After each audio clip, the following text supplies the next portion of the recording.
Greetings, everybody. Good afternoon, good morning, good evening to everyone from the US, from the UK, Europe, Asia, Middle East. And thank you for joining in. Really excited to be here today. And this is a day in the life of a cyber incident investigator. Really excited because I'm going to share a live demo with you. I've got a cyber incident professional who is going to show you what we do when an incident hits us. And welcome those who don't make it. Obviously, you can look at this post the event, but do stay with us. There is some really exciting stuff you're going to learn about many different aspects of how do you manage an incident, what happens in the day of a day in the life of a cyber incident investigator.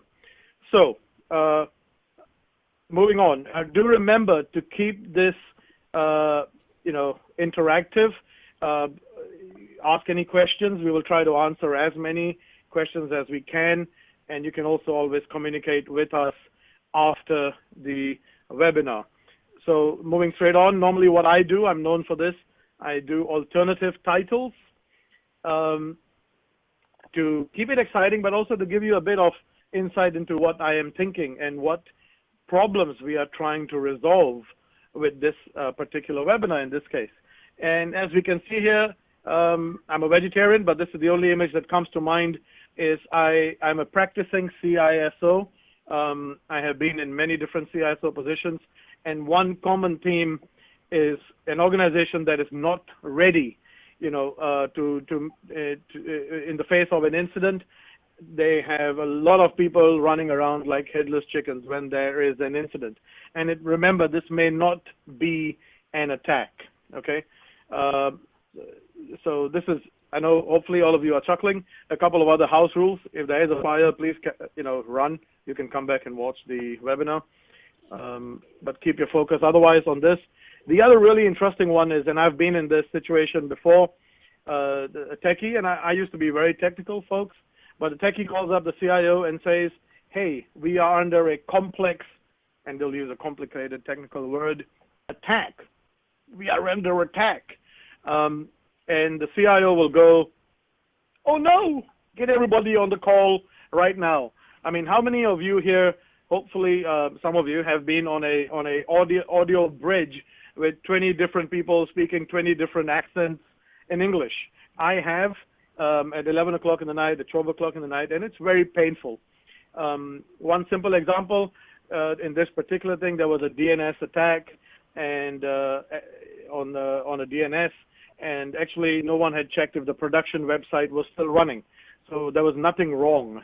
There was an attack, but there was no context to the attack. No one had any procedures on what to do during a DNS attack. So remember, for the audience, if you want to share anything, please do fill in the question section and I will read them out. If you want to give your name, it'll be brilliant. And what it says over there, CISO's face when he hears people calling him to join an audio bridge with 20 or 50 people on the same call. So a quick introduction for those who don't know me. I'm on the left. I'm very popular with blue turban. That's the only color I wear. I'm the CEO and founder of Cyber Management Alliance, and I have on my right, or on your screen right, Stephen Ditmore. He's going to be joining me from DF Labs. Steve, I know you're on the call. Welcome. Hi, guys. Excellent. So I'm going to get Steve involved with a live demo of what we do, even at Cyber Management Alliance, and what we are going to show you is something really exciting about what happens during our day when our customers, when we have a cyber attack or an incident, okay?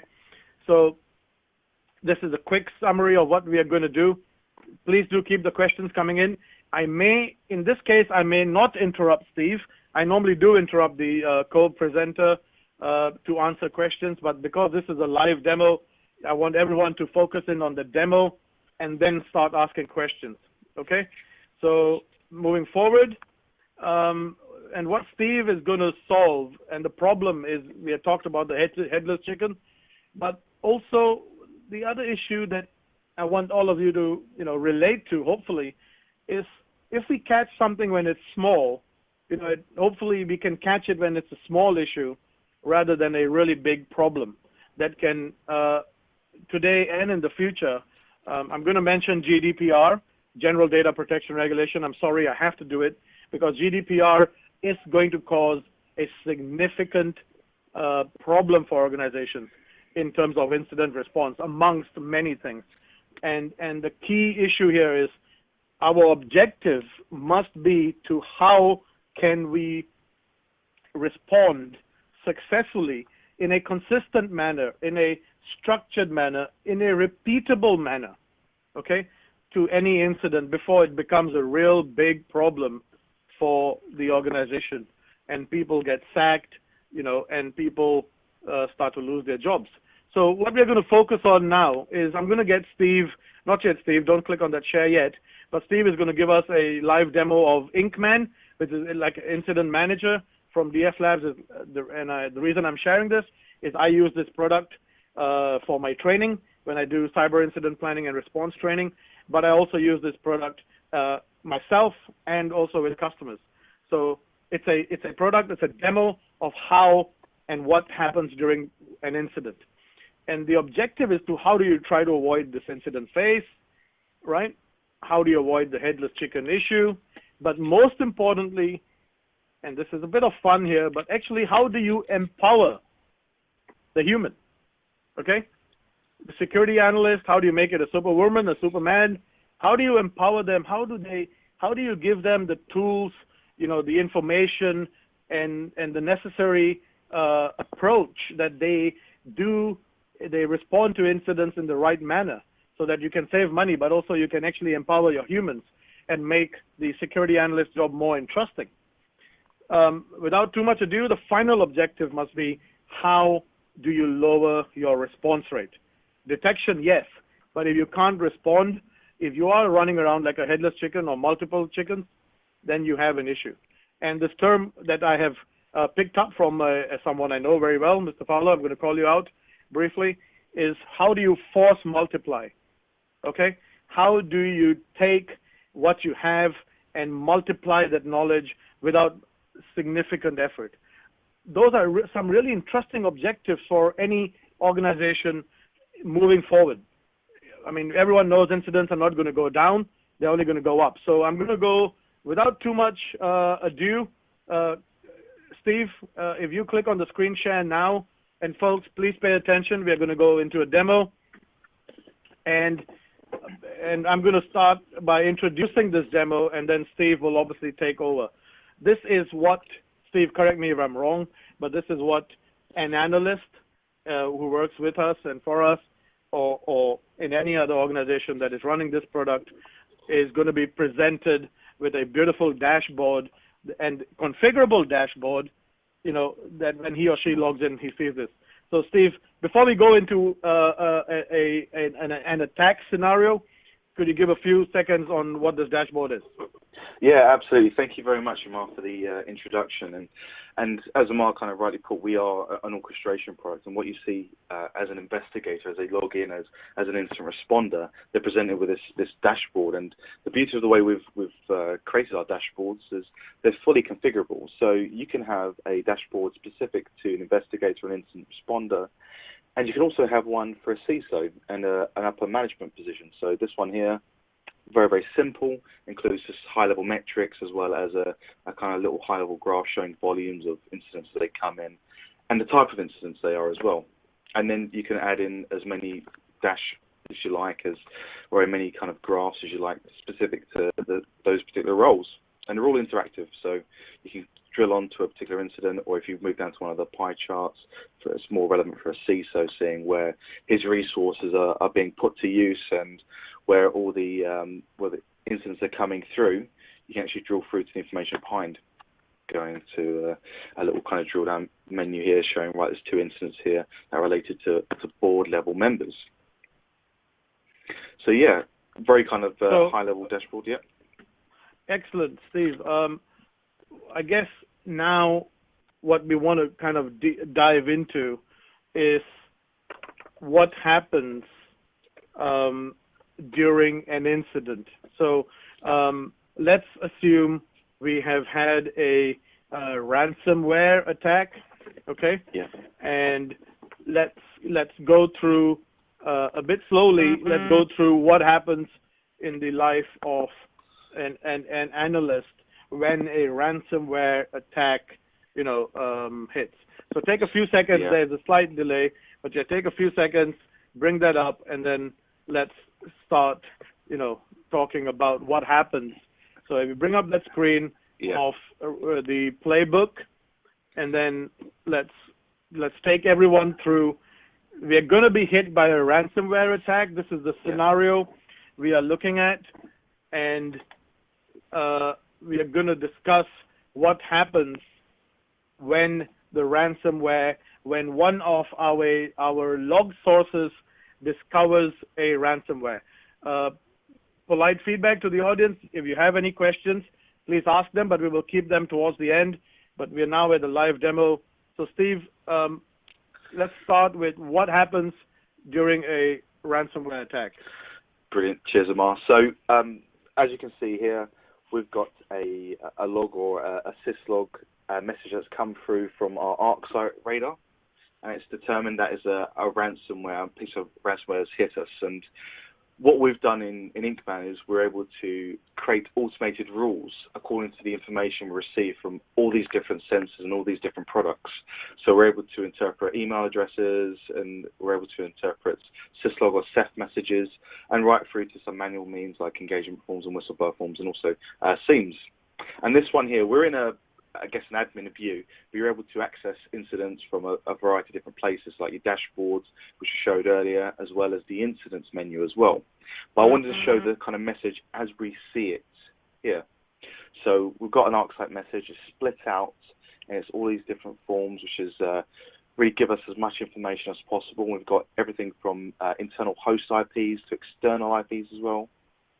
And the great thing about all these functional bits of information that we receive is we're actually able to convert these into rules. So let's drill through to the incident itself. So we're drilling into a ransomware incident. So when I click on this, it will take us directly into the incident holder, and the whole point of the incident container, as we've put it, is you're able to not only store information about the incident itself and able to assign a playbook, you're also able to assign information like asset information, as well as correlating some of those results as well.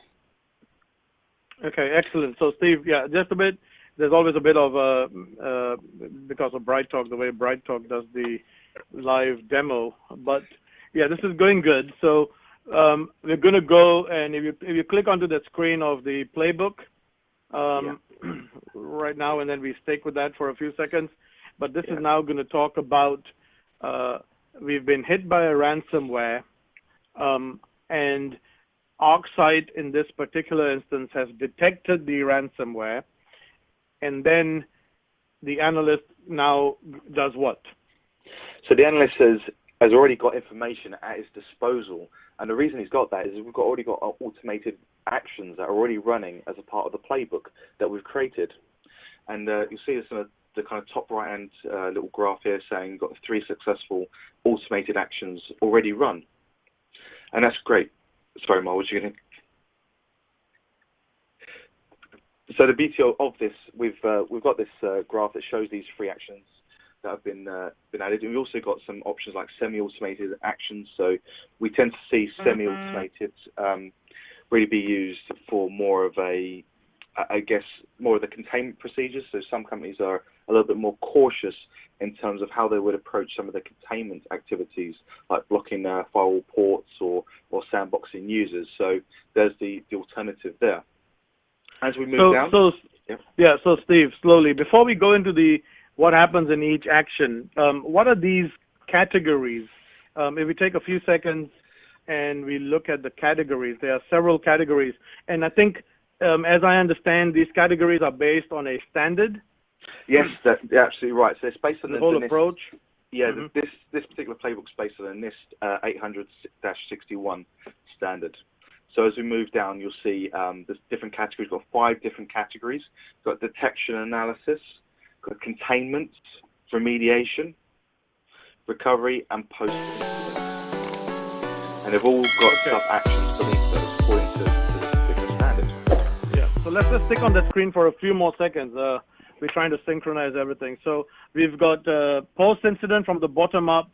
We've got recovery, remediation, and then we've got, if you go up a little bit slowly, we've got containment, and we have at the first stage is detection and analysis. Yeah? Correct. Absolutely right.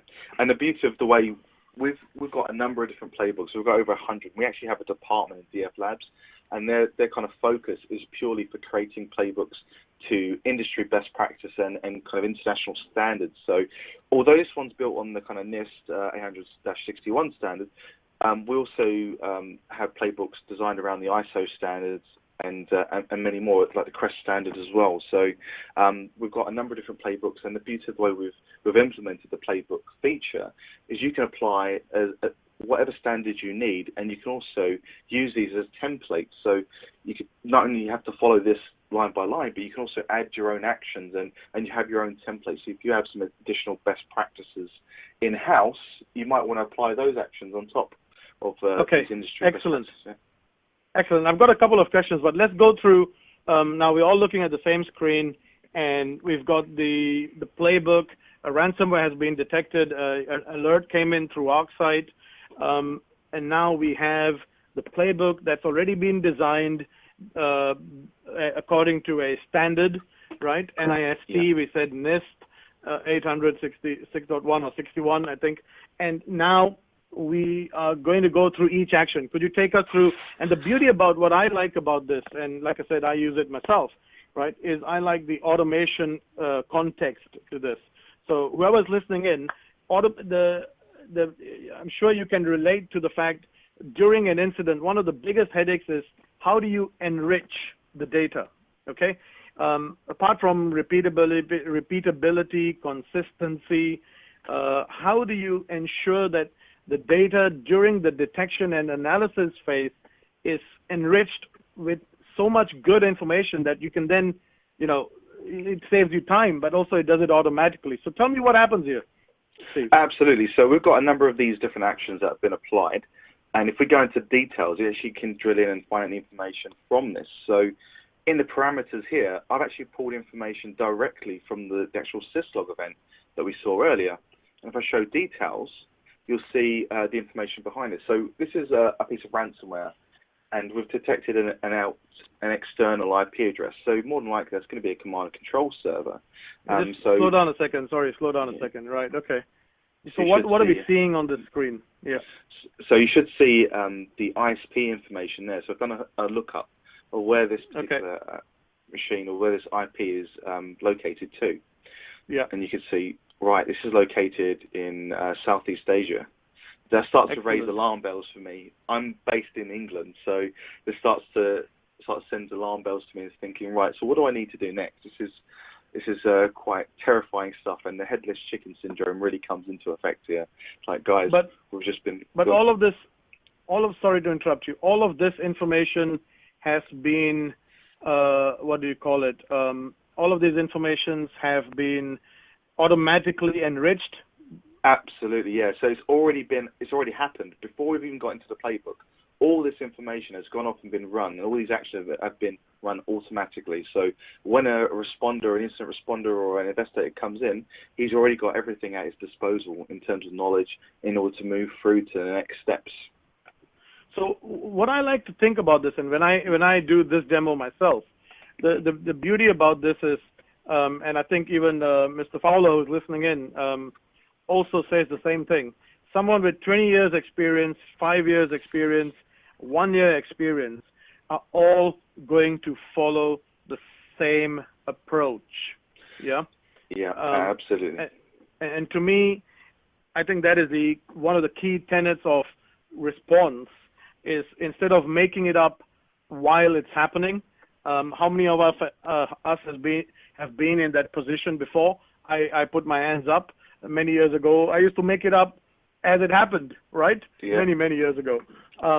And that's not the right way to do things, because you make it up when it happens. Yes, you are experienced, but someone coming in has no clue, has no ability to tap into your knowledge. And the other, if you imagine a big fat playbook with 500 pages, during an incident, no one has the time. Okay, No. if I've been through so many of them, the last thing anyone wants to go is how do you read a 500-page book on how to respond to malware? And this is what I like about this, is the ability for a 1 year, 6 months, 20-year experienced individual analyst and coming in and being able to start resolving, remediating incidents. So what happens next, Chris? Sorry, Steve. Sorry. No worries. So, and you're absolutely right. The whole point of these playbooks is they're an ongoing process. You're always updating them, and you understand that once the last kind of incident has been successfully resolved, you've got criteria there that you've got to follow, and once you repeat it, you might find out, oh, we need to do an additional step, or we need to refine a step. And that's the point. These guys with 20 plus years of cyber experience are going to update these workflows and update these playbooks and run books.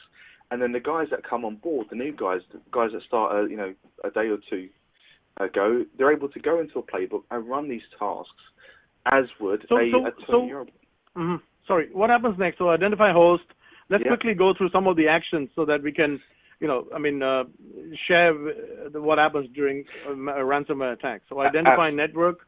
Absolutely. So next step I'm going to do is locate where the command control server is. So if I go into view details, it'll actually go and bring up the map of where this particular command control server is actually located. So we can see here, it's actually in Indonesia, in the National Museum. So again, it kind of just triggers another kind of red flag for me, saying, right, guys, with Southeast Asia, it's starting to really kind of raise some real red flags with me. And, or what do we do next? What's the next steps as a member of the SOC? And the things I start thinking about is we start need to leveraging all of our kind of components that we have at our disposal. So here, I'm actually going to go and leverage Carbon Black. And they've got a nice little feature where you're able to go and list the processes on a particular host. So if I go and click on that, I can view the details again. And the great thing is, all these automated actions, you'll have a record of when they've been run, and you can run these as many times as you like as well. So if 5 years down the line or 5 minutes down the line, you want to run these again, you can do. That's quite neat for these kind of additional functionalities. For instance, showing the processes, and you'll have that as a part of the incident. You'll see all the processes that are run at a particular machine.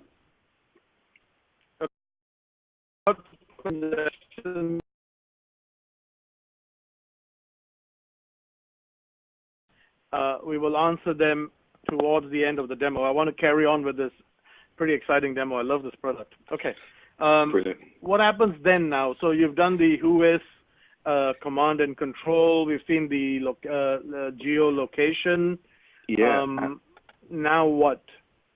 So now, what I want to do is I think we probably need a little bit more information before we go into containment. So let's just run an action here. So we can go and add an automatic action at this point. So I'm going to say get user info.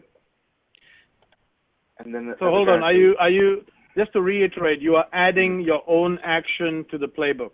Absolutely. I'm going to add another action to the playbook, and this is going to follow a predefined task. So it's going to be an automatic action where we're going to use and leverage one of our components. So I'm going to leverage Active Directory for this instance, but again, you could leverage kind of Palo Alto firewall or Carbon Black or whatever your security products are that you're using internally. And I'm going to get the user attributes here. So I'm going to use this particular function. I'm going to call this particular Active Directory server. And in here, I'm actually going to type in a user I think might be related to this particular host. And so you'll see here, this is all ready to go into this automated action. So once we put done, we'll get asked to update and save the playbook. Okay, just slow down for a few seconds, yeah? I'm just trying to synchronize what the viewers are seeing. Okay, this looks good. So basically you have put in a new action that says get info of the user who's been affected, and you have linked in to the AD Active Directory, right? Correct, absolutely. So in here, I can now select to run this. So I'm going to run this action, and once I click a little play symbol here, this will just refresh and it will run this action in the background. And we should have the results shortly. We've got results 1 of 1. So you clicked on the play, so that play thing goes in and actions the thing, right? Absolutely. So go and view the details. So username MZ, and then we see, right, Michele Zambili is the particular user, and that was when his last logon is. So we can correlate that information to when this particular ransomware is hit, and saying, right, is this guy, is this information, enough to move forward in containment? And I think right now it probably would be. So I think I've got the user that's related to this particular host machine. I know where this particular command and control server is communicating to. Yeah. And now we start thinking, right, so what do we do in terms of containment? So we've got a number of we've done the detection and analysis, and now we've got into containment. And I repeat, the whole beauty about this to me when I get really excited is anybody can do this because it's taking you through the steps, and you're reducing your human error rate. Okay, to me as a CISO, that's really important, and to an organization also.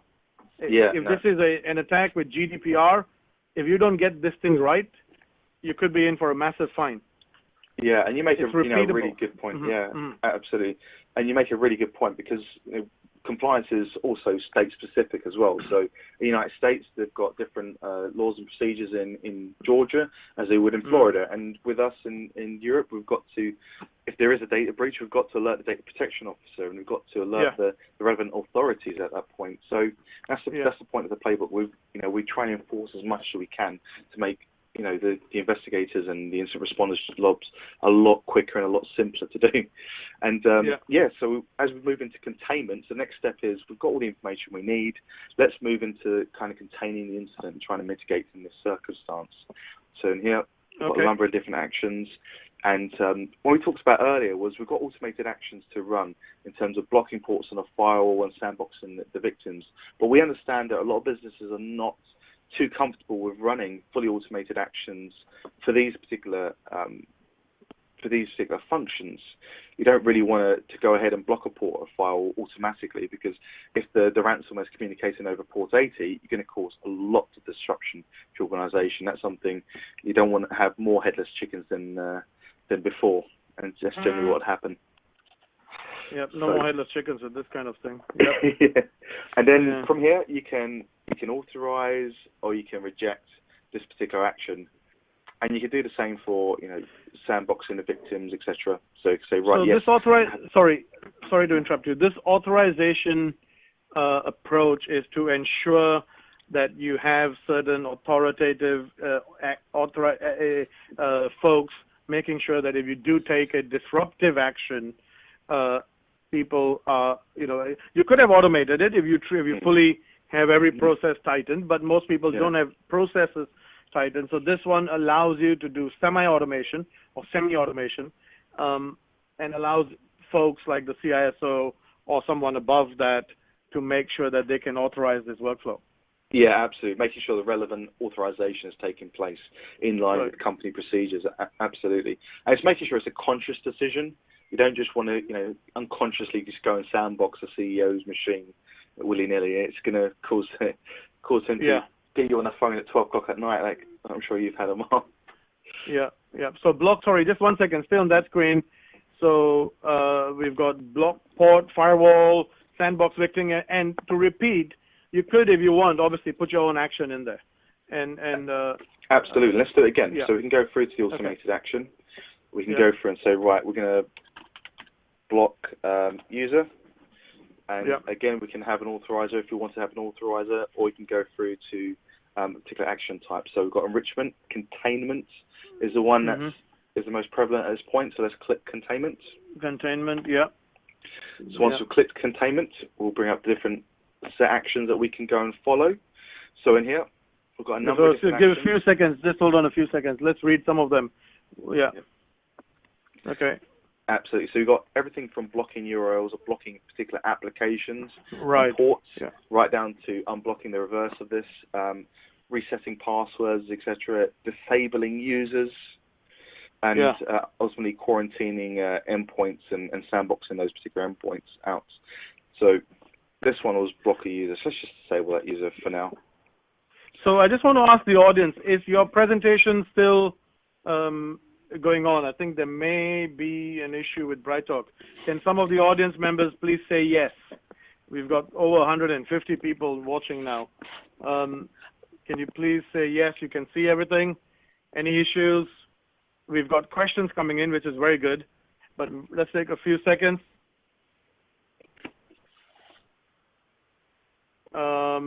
Yeah, okay, it seems to be working. Yep, excellent. Okay.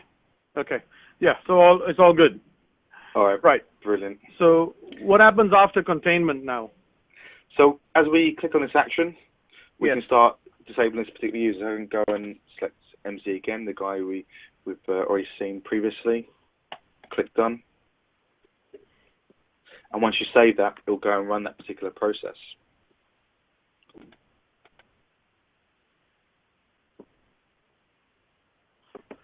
Excellent.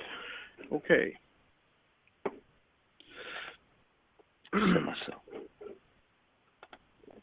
So in a couple of seconds, it should refresh.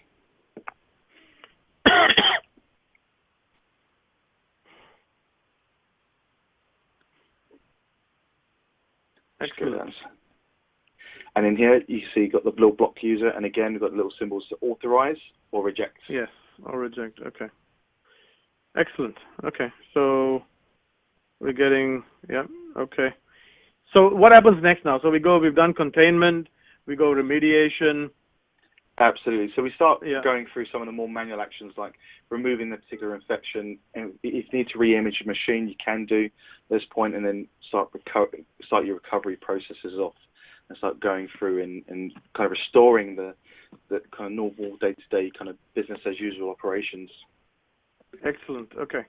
So I want to move on to, I know we could spend a lot of time on this, and there are over 100 playbooks, right? Which is, again, I think to me that's amazing. But what's really amazing is the consistency element, the ability to keep this consistent, the force multiplier, and the ability to take someone with 1 year experience, with 20-year experience, and empower them rather than expect them to know everything what to do or read a 500-page playbook.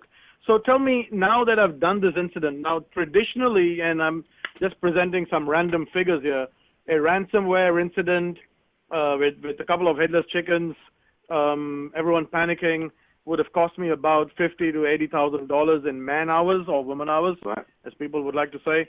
How do I figure out the cost of this? How do I track this and demonstrate, that I'm getting value from this? Absolutely. So we have this little documentation section down here, and we've actually got assessments, so we can go through and actually go and understand how much time has been spent on each task on a per investigator basis. So if we click on this little task assessments, the beauty of this particular one, because we've got all these automated tasks, they've taken no time to run because they're automated. And then we've got the little manual tasks that have gone ahead that have taken just a number of hours here. So we can report up and say this particular incident has cost us just under $4,000 US dollars to resolve. Right. And that's a quantifiable number, which is the kind of big thing, is actually knowing what the number is. And being able to present that is absolutely huge. Yeah. Most people don't calculate the cost of an incident because they're not able to keep track of it really well. Yeah. Absolutely. And because it's all a part of our process and part of this particular platform, we're able to retrieve this information, just plug it into some inline reports. And we've got a number of other reports as well. For instance, you're able to see the timeline of events. Yes, so that's interesting. So what's the timeline? So I can actually walk through exactly what happened during an attack and what I did. Absolutely. So you're able to keep track of when everything's happened, and it's basically an audit trail for the incident itself. So you can go through and see exactly when the incident was created, who the investigators were added onto the incident itself, when the automatic action had been run. You can see the categories here of when these particular actions have been run, and also who it's been created by as well. So Automation Engine has run these particular actions, these 3 actions that we said about, and then you got myself actually running these tasks and completing these tasks, and you see some of the new events, like this automated engine again, being able to get sys user info in this particular playbook. So that's really quite cool, being able to show this in a very step-by-step process.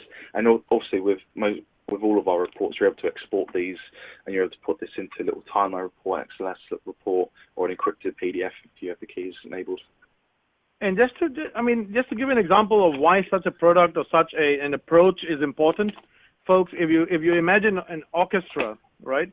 I was going to put that image in the PowerPoint, but anyway, if you imagine an orchestra, you've got several different people playing different kind of music, but you've got one individual in the middle managing them, if I may, orchestrating the whole symphony, the music. And imagine something like this talking to your endpoint, Carbon Black, Cyber Reason, your SIEM, your antivirus product, your log repository, and your malware product, etc., and bringing everything together and orchestrating. You do this, you do that, you go ahead and shut down the firewall, automated, semi-automated. Imagine the efficiency. And to me, as a CISO, this can actually allow you to grow your team rather than actually shrink your team. But more importantly, it can allow you to empower the team. And that really is interesting. I've got many questions that I'm going to bring in Dario. So, Dario, are you there? Dario Forte is the, he knows a lot of ISO standards by heart. When he can't sleep, he's writing ISO standards. Dario, quick, Dario, quick introduction about yourself, and then let's go through the questions. I'll read them out, and you give some answers. There's some very interesting questions. Thank you very much, Amar, and it's a pleasure for me to be here. I'm the CEO and founder of DF Labs, and I'm also honored to be part of the editor group at ISO SC27WG4, which is the work group that takes care of this part of the information security, the domain, and I'm one of the co-editors of several ISO standards.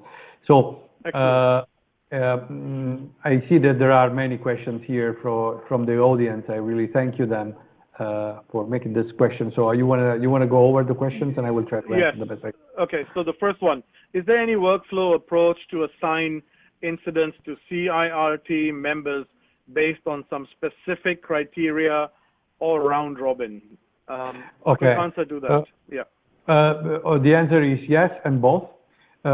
From a specific criteria standpoint, we can assign workflow and tasks based upon a group and users, and that is mostly the other two rules that are applied for the matrix, which is composed by type of incident, complexity of incident, and so on.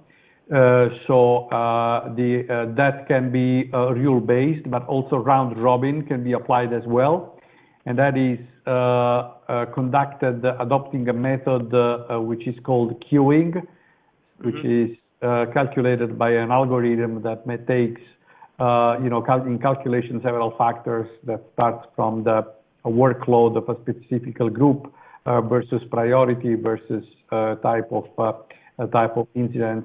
So again, both approaches are allowed by default, and there is no need for customization. Thank you. The next one: are these playbooks and playbook updates are coming out of the box or purchased separately? Okay, a couple of remarks here. First of all, the platform comes with a set of pre-built playbooks, and then there is an annual subscription service that customers can subscribe in order to have additional playbooks and knowledge-based documents that comes directly into the software and that can be automatically pre-assigned and assignable. There is an important thing here to clarify. Playbooks can be also created by users and shared between constituencies. It is an open format, and there is no need for coding unless there are advanced users that have coding capability, and so we have also a code editor that is available to do that. But again, we have over 110 playbooks at the moment out of the box available, depending from the type of subscription, and we have an annual subscription service that can be purchased, where we provide dynamic update of the playbooks. We have a dedicated group of people only for that. Okay, I like that, and I like the fact that you can edit your own. You can add your own. Every organization has unique processes that they've been doing, and you can add them in and make this your playbook. So you don't actually have to only use what they give you, which is what really good. The next question, Dario: if an artifact is discovered later, will the playbook tasks have necessary updates? Example: we have a malware incident at the beginning, but afterwards we discovered that personal employee records were leaked. So will the playbook have necessary investigation and action updates dynamically? Interesting question. Yes. It depends from how you build the playbooks. The first thing to clarify here is that you can add actions and group of actions dynamically within the execution of a playbook, as Steven shown before. And but there is also the possibility to chain playbooks depending from the type of scenario. So the answer is yes, absolutely. Excellent. That's a good question, actually. Okay, thank you. Yeah, it is a very good question. Is there an included third-party integrated action library like Carbon Black, I think, which we did mention, example you made, or are all professional services-based implementations?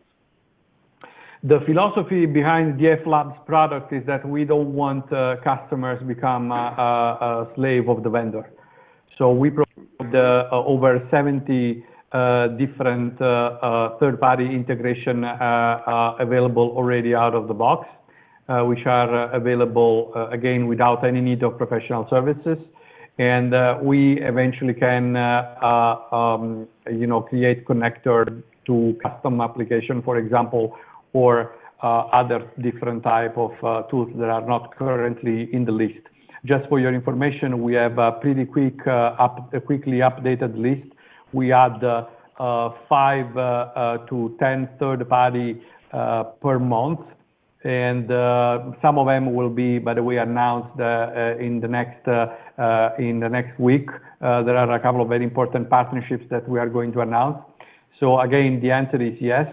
There are many out of the box available, and we also expose our own API in case the customers are looking for integrating our product with their existing product. Excellent. Another question. Is it possible to apply actions based on the incident's taxonomy or any other parameters? Apply actions based on the incident taxonomy. Yes, the answer is linked to one of the answers that I gave before. They can depend from the type of playbook that is originally applied, depending from the rule, or they can be single actions that can be linked, created, and actioned within the execution of the playbook. So it is absolutely yes. If any other parameters means conditions and similar other items, I will be happy to eventually to answer to a follow-up questions about it. The answer is yes. Depending from the circumstances, it is also condition-based. Okay. Any other questions? So we're going to keep this. I mean, we've had 45 minutes of the presentation. If there are any other questions, now is your chance. Obviously, you can get in touch with us later. Amar at CM-Alliance, or I've put some other email addresses on the below, and we will try to answer them. This was a demo of what we use and for incident management. To repeat a couple of points, Steve, I'm going to take it back from you, and I'm going to go back to the slides, is about the ability to actually empower your employees, your SOC analysts, and to get it right. Moving forward, you really cannot get this wrong. And unless you take a structured approach, whatever you use, let's be really honest here, unless you take a structured approach, unless you can have the orchestration, okay, it's a new terminology for many, unless you have SOC orchestration, incident orchestration, the ability to command different products, okay, to me, keeping it out of the SIEM ecosystem is really important. One question I've had before, our SIEM does a bit of orchestration. To me, that is, in fact, that is a bit of a problem here, right? to me, an orchestration product, as you can see in any music orchestration, is one separate individual, okay? So that you can keep that, you're not reliant on the SIEM or log management product to help you. Okay, one more question has just come in. What about threat intel services? Dario, if you're still there, we got Kaspersky, iSight, Bortrack, VirusTotal are well-known intents. Do you use them? Can we integrate with them? Yes, they are usually integrated during the enrichment phase, and moment we have a partnership with many providers. For example, Threat Connect, Threat Grid from Cisco, and VirusTotal is mentioned here. We support VirusTotal, and fully compliant with SIX and TAXI, and we also support MISP. So the platform is absolutely open to CTI integration. We have many use cases that we will be more than happy to discuss probably in another webinar if we will allow it to do so. So the openness from Dev Labs to CTI is absolutely 100%. Excellent, and that's a good point. See, the taxi integration, and actually a lot of these feeds also provide APIs and other compatible formats. So it should be, and as the person who raises the question, it's very critical in the enrichment phase. Enrichment is one of the most time-consuming activities, and if you can automate as much as possible, it really helps in getting this right.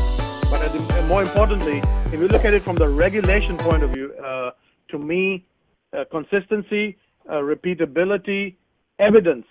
Okay, Dario, can I update and upload evidence? So once I'm doing a presentation or an investigation, can I then store the evidence on the product on Inkman? Yeah, this is an important differentiator we have. We have a complete forensic support part, so you can upload evidence at any time. The part of the platform that supports forensics is written in full compliance with the ISO and NIST documentation for forensic management. So that is very important, especially in this particular period where the certainty of evidence is important also for Security Operations Center and CSIRT. Okay. If there are no more questions, I will wait a few seconds more.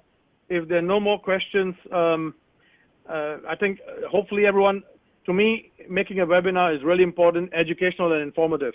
And I think we've hopefully achieved that. Do leave some feedback for us, and you should be able to contact us if you have any questions to me directly or the emails that I've said in there. Dario, Steve, thank you very much. And thank you to the audience. Thank you very much. Cheers, guys.